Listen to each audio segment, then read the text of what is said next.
સલમાન ખાનના ઘરે ફાયરિંગ કેસના બે મુખ્ય આરોપી વિકી અને સાગરને આજરોજ મુંબઈની કોર્ટે 27 મે સુધી જેલ મોકલી દીધા છે. બુધવારે બંને આરોપીઓ કેસમાં ચોથી વખત કોર્ટમાં હાજર થયા હતા. હાજર થવા દરમિયાન પોલીસે થોડા દિવસ રિમાન્ડની માંગણી કરતા કોર્ટે 27 મે સુધી આરોપીઓને જેલ મોકલી દીધા છે.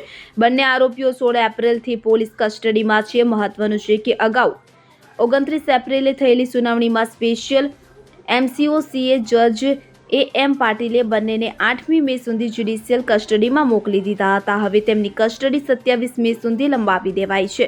મહત્વનું છે કે મુંબઈ પોલીસ ક્રાઇમ બ્રાન્ચે મંગળવારે આ કેસમાં 5મા આરોપીની ધરપકડ કરી હતી. મોહમ્મદ રફીક ચૌધરી તરીકે ઓળખાતા આરોપીની રાજસ્થાનમાંથી અટકાયત કરવામાં આવી હતી.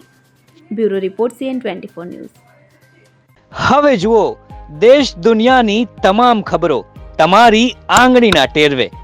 ઉઠાવો મોબાઈલ અને Google Play Store પરથી ડાઉનલોડ કરો અમારી CN24 ન્યૂઝ મોબાઈલ એપ.